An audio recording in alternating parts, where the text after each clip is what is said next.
Hello, good morning mga Inday. Kamusta kayong lahat dyan? At sana po ay nasa mabuti kayong kalagayan. Pasensya na po kayo kung medyo natagalan uli ako sa pag-upload ng ating mga videos. At update ko lang po sa ating ginawang garden dito dati noong mga nakalipas na linggo. At ito na po siya. Ayan. Maganda na tumubo na yung mga tinanim ko dito sa gilid. Ayan, mayroon tayong aloe vera. Ayan, at ito naman po ay pomegranate, aloe vera, tsaka yung apple natin.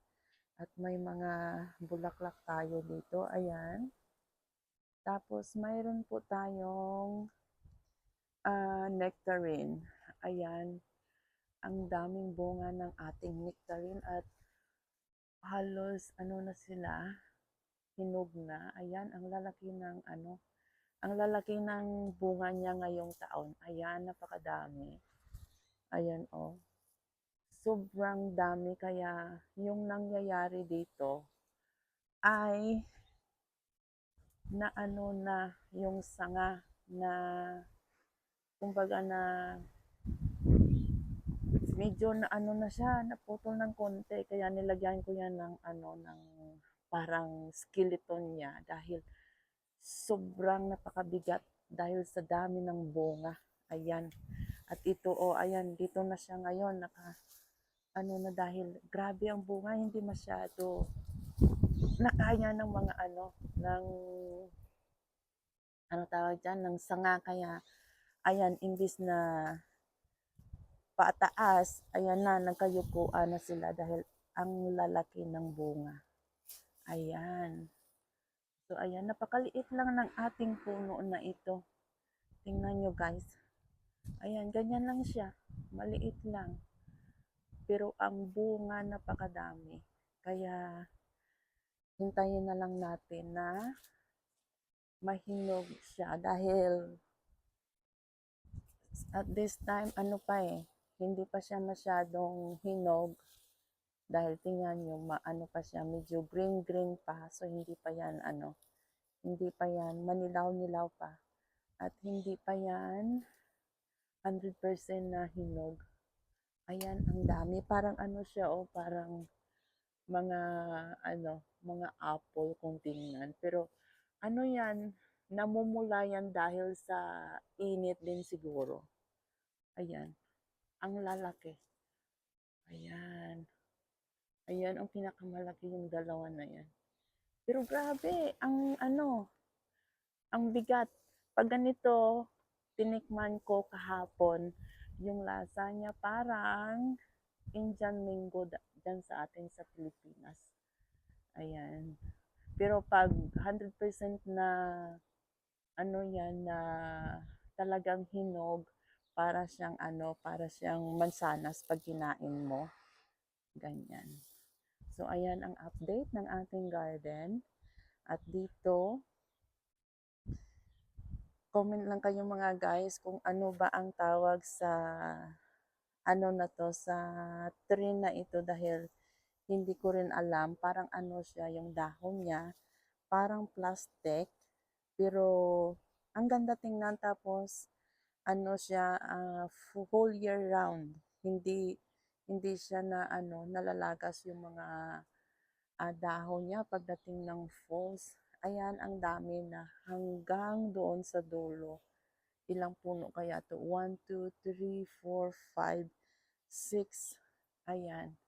Hindi ko alam kasi nung pagdating ko dito at ginawa namin yan, yung stone na yan, kumbaga yung blocks.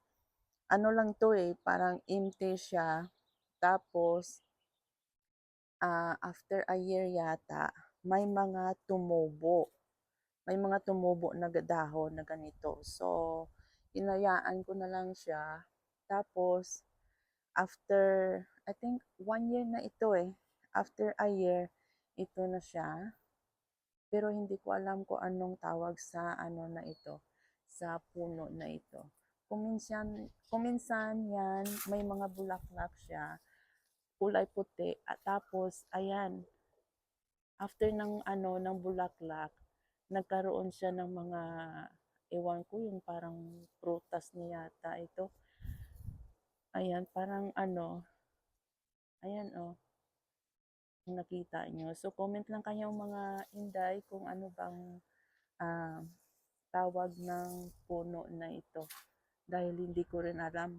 Ano lang, hinayaan ko na lang siya dito kasi ano rin siya eh, parang makabigay din ng shade pagdating ng hapon. Ayan. Ang ganda talaga ng ano, ng kanyang dahon, parang plastic. Ang ganda.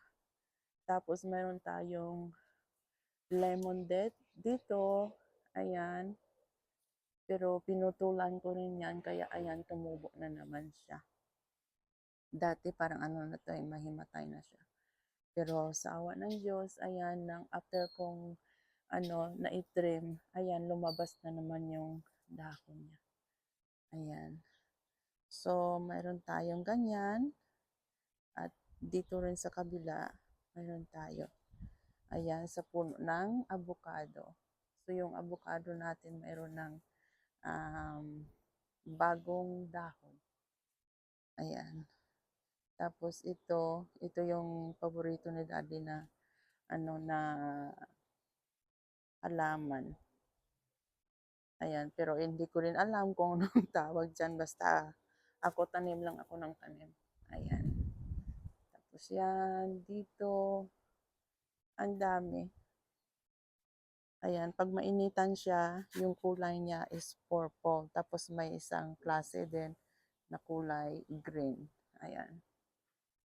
So, ito yung update ng ating garden sa ngayon. Ayan, mayroon pang mga bagong tubo dito. Ayan. At mayroon tayong wild roses. Yan yung wild roses natin. Tapos ito din, hindi ko rin alam kung anong klaseng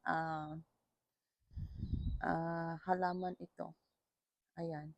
Tapos mayroon tayong isa dito na ano yata yan, yung parang cactus ba? Yung family ng cactus yata yan. Ayan. Ito yung tawag natin na basto ni San Jose. Pero hanggang ngayon ganyan pa rin kalaki. Hindi siya lumalaki. Ayan. Ito yung garden natin. Ayan na siya. Pag lumaki na, ganyan. Ganyan yung ano niya, itsura niya. Pag hindi mainitan, masyadong green ang kulay niya. Pero pag mainitan na ng konti, ayan, medyo nagre-red siya. Tapos mayroon tayong onion dito or sibuyas, aloe vera, ayan. Tapos dito, hindi ko rin alam kung anong halaman ito, basta tanim lang. Tapos yung ferns natin. So, ito yung gagawin natin ngayong araw.